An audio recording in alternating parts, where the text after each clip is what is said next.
یہ کہانی 16ویں صدی کی ہے جب بر صغیر پر مغل بادشاہ جلال الدین اکبر کی حکومت تھی۔ اس وقت سلطنت وسیع و غریض تھی اور ہر طرف امن قائم تھا، مگر شمالی سرحد پر موجود قبائل ہمیشہ مسائل پیدا کرتے تھے۔ ان میں سب سے خطرناک قبیلہ غزنی قبیلہ تھا جو بے رحم جنگجو کے لیے مشہور تھا۔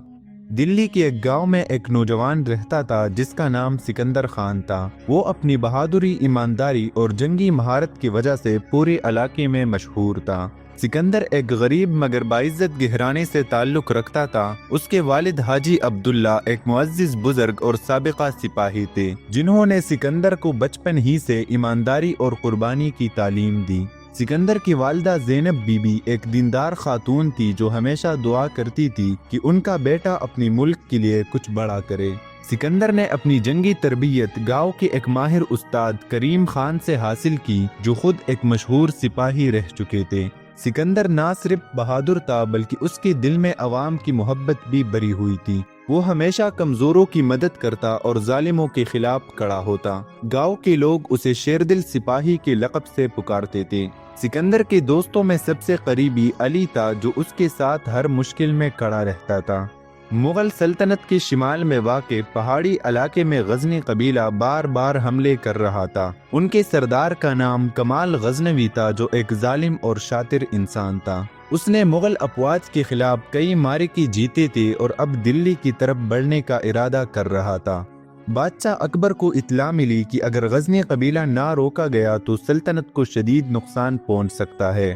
بادشاہ اکبر نے دلی کے قلعے میں ایک ہنگامی دربار بلایا جس میں تمام اہم سپہ سالاروں کو بلایا گیا۔ مشورے کے دوران بادشاہ نے اعلان کیا کہ وہ بہادر نوجوان سپاہیوں کو اس خطرے کا مقابلہ کرنے کے لیے شمالی سرحد پر بھیجیں گے۔ دربار کے بعد بادشاہ نے اپنی خاص مشیر بیرم خان کو حکم دیا کہ دلی اور گرد و نواح سے بہترین سپاہیوں کو چنا جائے۔ سکندر کے گاؤں میں جب یہ خبر پہنچی تو اس نے فوراً بادشاہ کے دربار جانے کا فیصلہ کیا اور اپنے دوست علی کے ساتھ دلی روانہ ہوا۔ دلی پہنچ کر سکندر اور علی کو بادشاہ کے سپہ سالاروں کے سامنے اپنی جنگی مہارت دکھانے کا موقع ملا۔ سکندر کی گھڑ سواری، تلوار بازی اور تیر اندازی دیکھ کر تمام دربار متاثر ہو گیا۔ بادشاہ نے اسے ایک چھوٹی فوج کی قیادت سونپ دی اور اسے شمالی سرحد کی حفاظت کی ذمہ داری دی۔ سکندر اپنی فوج کے ساتھ پہاڑوں کی طرف روانہ ہوا۔ راستے میں اس نے اپنی فوج کو جنگی حکمت عملی سکھائی اور انہیں اتحاد کی اہمیت بتائی۔ علی نے بھی سکندر کی مدد کی اور فوج کے حوصلے بلند کیے۔ دوسری طرف غزنی قبیلہ اپنی طاقت بڑھانے کے لیے مختلف قبائل کو اپنے ساتھ ملا رہا تھا۔ کمال غزنوی نے اپنے سپاہیوں کو حکم دیا کہ وہ پہاڑوں کے راستے پر قبضہ کر لے تاکہ دلی تک رسائی آسان ہو جائے۔ سکندر نے پہاڑوں میں دشمن کی فوج کا سامنا کیا۔ اس نے رات کے وقت حملہ کرنے کا منصوبہ بنایا۔ حملے کے دوران سکندر اور علی نے دشمن کی کیمپ کو تہس نہس کر دیا، مگر یہ صرف آغاز تھا۔ دشمن نے ایک نیا منصوبہ بنایا اور مغل فوج کو گھیرنے کی کوشش کی۔ سکندر نے دشمن کی چال کو بانپ لیا اور اپنی فوج کو منظم کیا۔ اس نے فیصلہ کیا کہ وہ خود دشمن کی توجہ ہٹائے گا تاکہ اس کی فوج محفوظ رہے۔ جنگ کے میدان میں سکندر نے اپنی جان کی پرواہ کیے بغیر دشمن کا سامنا کیا۔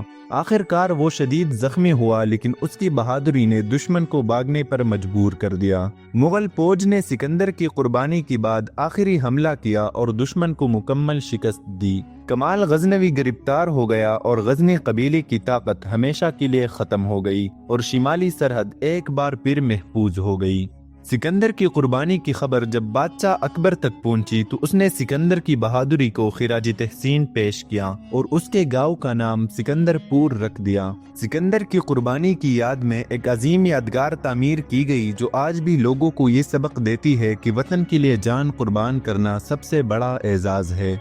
دوستو، یہ کہانی ہمیں سکھاتی ہے کہ قربانی، بہادری اور اتحاد ہمیشہ جیت کا راستہ بناتی ہے۔ سکندر جیسا بہادر انسان ہمیشہ لوگوں کی دلوں میں زندہ رہتا ہے۔